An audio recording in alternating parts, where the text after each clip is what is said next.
علمه البيان الشمس والقمر بحسبان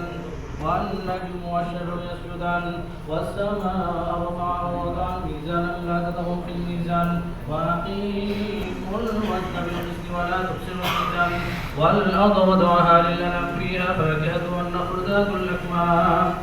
والحب ذو العصف والريحان فبأي آلاء ربكما تكذبان خلق الإنسان من صلصال كالفخار وخلق الجان من مارج من نار فبأي آلاء ربكما تكذبان رب المشرقين ورب المغربين فبأي آلاء ربكما تكذبان مرج البحرين يلتقيان بينهما برزخ لا يبغيان فبأي آلاء ربكما تكذبان يخرج منهما اللؤلؤ والمرجان فبأي آلاء ربكما تكذبان وله الجوار المنشآت في البحر كالأعلام فبأي آلاء ربكما تكذبان كل من عليها فان ويبقى وجه ربك ذو الجلال والإكرام فبأي آلاء ربكما تكذبان يسأله من في السماوات والأرض كل يوم هو في شأن فبأي آلاء ربكما تكذبان سنفرغ لكم أيها الثقلان فبأي آلاء ربكما تكذبان يا معشر الجن والإنس إن استطعتم أن تنفذوا من أقطار السماوات والأرض فانفذوا لا تنفذون إلا بسلطان فبأي آلاء ربكما تكذبان يرسل عليكم أشواط من نار وحاس فلا تنتصران فبأي آلاء ربكما تكذبان فإذا انشقت السماء فكانت فبأي آلاء ربكما تكذبان فيومئذ لا يسأل عن ذنبه إنس ولا جن فبأي آلاء ربكما تكذبان يعرف المجرمون بسيماهم فيؤخذ بالنواصي والأقدام فبأي آلاء ربكما تكذبان هذه جهنم التي يكذب بها المجرمون يطوفون بينها وبين حميم آن فبأي آلاء ربكما تكذبان ولمن خاف مقام ربه جنة فبأي آلاء ربكما تكذبان ذواتا أفنان فبأي آلاء ربكما تكذبان فيهما عينان تجريان فبأي آلاء ربكما تكذبان فيهما من كل فاكهة زوجان فبأي آلاء ربكما تكذبان متكئين على فرش بطائنها من استبرق وجنى الجنتين دان فبأي آلاء ربكما تكذبان فيهن قاصرات الطرف لم يطمثهن إنس قبلهم ولا جان فبأي آلاء ربكما تكذبان كأنهن الياقوت والمرجان فبأي آلاء ربكما تكذبان هل جزاء الإحسان إلا الإحسان فبأي آلاء ربكما تكذبان ومن دونهما جنتان فبأي آلاء ربكما تكذبان هيامة فبأي آلاء ربكما تكذبان فيهما عينان نضاخة فبأي آلاء ربكما تكذبان فيهما فاكهة ونخل ورمان فبأي آلاء ربكما تكذبان فيهن خيرات حسان فبأي آلاء ربكما تكذبان حور مقصورات في الخيام فبأي آلاء ربكما تكذبان لم يطمثهن إنس قبلهم ولا جان فبأي آلاء ربكما تكذبان متكئين على رفرف خضر وعبقري حسان فبأي آلاء ربكما تكذبان تبارك اسم ربك ذي الجلال والإكرام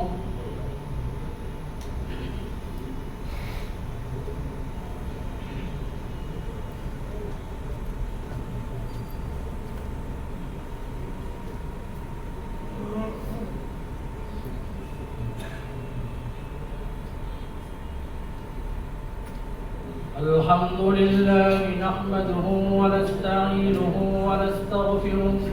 ونعوذ بالله من شرور أنفسنا من يهد الله فلا مضل له ومن يضلله فلا هادي له ونشهد أن لا إله إلا الله وحده لا شريك له لا بد له لا ند له لا كفو له لا كفيل له لا مثل له لا مثال له ونشهد أن سيدنا وسندنا ومحبوبنا ومعشوقنا طبيبنا وطبيب قلوبنا محمدا عبده ورسوله. أما بعد فأعوذ بالله من الشيطان الرجيم. بسم الله الرحمن الرحيم. وننزل من القرآن ما هو شفاء ورحمة للمؤمنين. وقال رسول الله صلى الله عليه وسلم: نعمتان مغبون فيهما كثير من الناس الصحة والفراغ، أو كما قال عليه الصلاة والسلام. صدق الله العلي العظيم وصدق رسوله النبي الكريم، ونحن على ذلك من الشاهدين والشاكرين. محترم সম্মানিত উপস্থিতি, আমরা সকল সমবেত হয়েছি গোটা বাংলাদেশের সাবেক সফল তিনবারের মাননীয় প্রধানমন্ত্রী এবং শহীদ প্রেসিডেন্ট মরহুম জিয়াউর রহমান, ওনার সহধর্মিনী। উনি অত্যন্ত অসুস্থ অবস্থায়, গুরুতর অসুস্থ অবস্থায় হাসপাতালে চিকিৎসাধীন রয়েছেন। ওনার সুস্থতা এবং ওনার হায়াতের মধ্যে বারাকার উদ্দেশ্যে আমরা একটা সমবেত হচ্ছি। আল্লাহ তাআলা ওনাকে দ্রুতপূর্ণ সুস্থতা নসিব করুন এবং ওনার হায়াতের মধ্যে বারাকা নসিব করুন। এবং আমাদের মধ্যে যারা অসুস্থ রয়েছে আমরা সকলকে আল্লাহ তাআলা শাফায়ে কামেলা আজলা নসিব করুন এবং হায়াতের মধ্যে বারাকা নসিব করুন। মুহতারাম সম্মানিত উপস্থিতি, আমি আপনাদের সামনে যে আয়াতটি তেলাওয়াত করেছি, এখন পূর্বে একটি আয়াত তেলাওয়াত করেছিলাম, এখন আরেকটি আয়াত তেলাওয়াত করলাম। এটা বলা আছে ওয়ানাজিলু মিনাল কুরআন, কুরআনের কিছু অংশকে নাজিল করা হয়েছে। মা হুয়া শিফাউ ওয়া রাহমাতুল লিল মুমিনিন, যেটা মানুষের জন্য শিফা অর্থাৎ আরোগ্য দান, ওয়া রাহমাতুল লিল মুমিনিন এবং মুমিনদের জন্য রহম স্বরূপ। এটা দুইটা ব্যাখ্যা হতে পারে। শেফা কিভাবে? শেফার সম্পর্ক দুই দিক, দুইটা বিষয়ের সাথে। একটা হলো আত্মার সাথে, আরেকটা হলো শারীরিক শরীরের সাথে। মানুষের যে জিসিম আছে, শরীর আছে, তার সাথে। তো আল্লাহ রসুলের একটা হাদিসের দিকে যদি আমরা লক্ষ্য করি, তাহলে দেখা যায় যে ওইখানে রসুল বলেছেন আলাইকুম বিশিফা, তোমাদের জন্য শেফার দুইটা বস্তু রয়েছে। একটা হলো আল কোরআন আর আসা। ওই হাদিসের ব্যাখ্যায় মুহাদ্দিসিনে কেরাম এভাবে বলেন, কোরআন যত তেলাওয়াত করা হবে, কোরআন যত পড়া হবে, কোরআনের তর্জমা যত পড়া হবে, অর্থ যত জানা হবে, তত বেশি অন্তরের শেফা অর্জিত হবে। আর মধুর কথা কেন বলছেন? তো মধু এর সাথে শরীরের সুস্থতার সম্পর্ক, অর্থাৎ মধু খেলে মানুষের শারীরিক সুস্থতা হয়।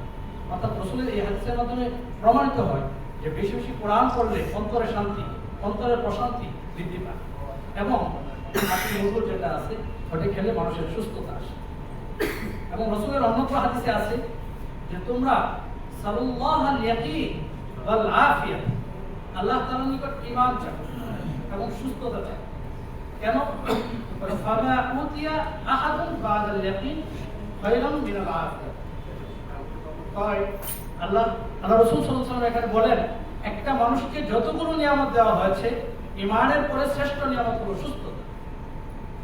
যদি একটা মানুষ সুস্থ না থাকে, পৃথিবীতে আল্লাহ তাআলা ওনাকে আরো যত নিয়ামত দিয়েছেন, কোনোটাই ওনার কাছে আনন্দকর হবে, আনন্দময়। আল্লাহ তাআলা আমাদের সকলকে সুস্থতা নসিব করুন এবং দেশনেত্রী বেগম খালেদা জিয়া ওনাকেও সুস্থতা নসিব করুন। এই উদ্দেশ্যে আমরা এখন দোয়া করব। দোয়ার শুরুতে আমরা কয়েকটা দুরূদ শরীফ এবং ইস্তিগফার পাঠ করব। اللهم صل على محمد النبي الأمي وعلى آله وسلم تسليما. اللهم صل على محمد النبي الأمي وعلى آله وسلم تسليما. اللهم صل على محمد النبي الأمي وعلى آله وسلم تسليما. أستغفر الله الذي لا إله إلا هو الحي القيوم وأتوب إليه. أستغفر الذي لا إله إلا هو الحي القيوم وأتوب إليه أستغفر الله الذي لا إله إلا هو الحي القيوم وأتوب إليه اللهم آمين يا الله يا أحد يا واحد يا موحود يا جواد يا باسط يا كريم يا وهاب يا ذا الطويل يا غني يا مغني يا فتاح يا رزاق يا عليم يا حكيم يا حي يا قيوم يا ذا الجلال والإكرام يا بديع السماوات والأرض يا فاطر السماوات والأرض أنت ولينا في الدنيا والآخرة أنت ولينا في الدنيا والآخرة توفنا مسلما وألحقنا بالصالحين اللهم إنا نعوذ بك من جهد البلاء ودرك الشقاء وسوء القضاء وشماتة الأعداء اللهم إنا نعوذ بك من كل بلاء الدنيا وعذاب الآخرة رب ارحمهما كما ربياني صغيرا يا الله আপনি আমাদেরকে ক্ষমা করে দিন আল্লাহ হেদায়েতকে আম করে দিন আল্লাহ ঈমানকে আমরা নসিব ফরমান আল্লাহ শহীদ প্রেসিডেন্ট জিয়াউর রহমান আল্লাহ ওনার জন্য আপনি নাজাতের ফয়সালা করে দিন আল্লাহ জান্নাতের ফয়সালা করে দিন আল্লাহ বিসিসি ষোলঙ্গা থেকে অধ্যক্ষ যত ব্যবসায়ী নেতৃবৃন্দ আল্লাহ সদস্যগণ কর্মকর্তা কর্মচারীগণ আল্লাহ ইন্তেকাল করেছেন আল্লাহ সকলের জন্য আপনি নাজাতের ফয়সালা করে দিন আল্লাহ আমরা যারা হাত তুলেছি আল্লাহ আমাদের আত্মীয় স্বজন আপনজন আল্লাহ সকলের জন্য আপনি নাজাতের ফয়সালা করে দিন আল্লাহ জান্নাতের ফয়সালা করে দিন আল্লাহ গোটা বাংলাদেশের আল্লাহ সাবেক তিনবারের সফল প্রধানমন্ত্রী আল্লাহ শহীদ প্রেসিডেন্ট জিয়াউর রহমান সাহেবের আল্লাহ শহীদুল মিনি আল্লাহ আল্লাহ আল্লাহ উনি গুরুতর অসুস্থ হয় আল্লাহ হাসপাতালে চিকিৎসাধীন রয়েছেন আল্লাহ আল্লাহ আপনি ওনার জন্য সুস্থতা ফয়সালা করে দিন আল্লাহ ওনার হায়াতের মধ্যে আপনি বারাকা নসিব ফরমান আল্লাহ আমাদের মধ্যে যারা অসুস্থ রয়েছেন আল্লাহ সকলের জন্য আপনি আল্লাহ সুস্থতার ফয়সালা করে দিন আল্লাহ আমাদের সকলের হায়াতে আপনি বারাকা নসিব ফরমান আল্লাহ আমাদের সকলের জন্য আপনি কল্যাণের ফয়সালা করে দিন আল্লাহ আল্লাহ উত্তর আল্লাহ আমাদের জন্য আল্লাহ সমৃদ্ধির ফয়সালা করে দিন আল্লাহ সুস্বাস্থ্যের ফয়সালা করে দিন আল্লাহ সুদূরগণের হায়াতের ফয়সালা করে দিন আল্লাহ আমাদের মধ্যে উপস্থিত রয়েছেন আল্লাহ ব্যবসায়ী নেতৃবৃন্দ আল্লাহ সদস্যগণ আল্লাহ বিসিসিআর আল্লাহ সম্মানিত আল্লাহ কর্মকর্তা কর্মচারীগণ আল্লাহ আল্লাহ সকলের জন্য আল্লাহ আপনি কল্যাণ এবং বারাকা নসিব ফরমান আল্লাহ পুরো বাংলাদেশের জন্য শান্তির ফয়সালা করে দিন আল্লাহ নিরাপত্তা ফয়সালা করে দিন আল্লাহ বিশেষ করে আল্লাহ ভূমিকম্প থেকে বাংলাদেশকে আপনি হেফাজত ফরমান আল্লাহ গোটা বিশ্বকে হেফাজত ফরমান আল্লাহ আমাদেরকে সিহহাত আফিয়াত নসিব ফরমান আল্লাহ আল্লাহ আপনি আমাদেরকে ক্ষমা করে দিন আল্লাহ আমাদের কোন অপরাধের কারণে আপনি আমাদেরকে শাস্তি দিয়েন না আল্লাহ আল্লাহ আল্লাহ সব ধরনের বাবা মুসিবত থেকে বাংলাদেশকে হেফাজত ফরমান আল্লাহ গোটা বিশ্বকে হেফাজত ফরমান আল্লাহ আপনি আমাদের জন্য দুনিয়া এবং আখিরাতে আল্লাহ সফলতা ফয়সালা করে দিন আল্লাহ আপনি আমাদের দোয়াকে কবুল আর মঞ্জুর করে নিন وسلام على المرسلين والحمد لله رب العالمين برحمتك يا ارحم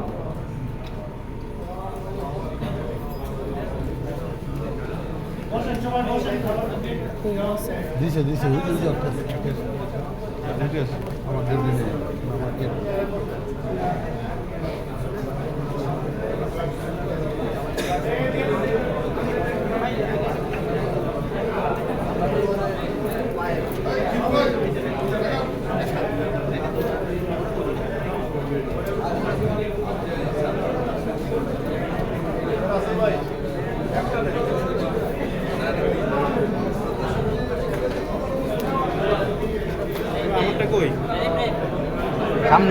সামনে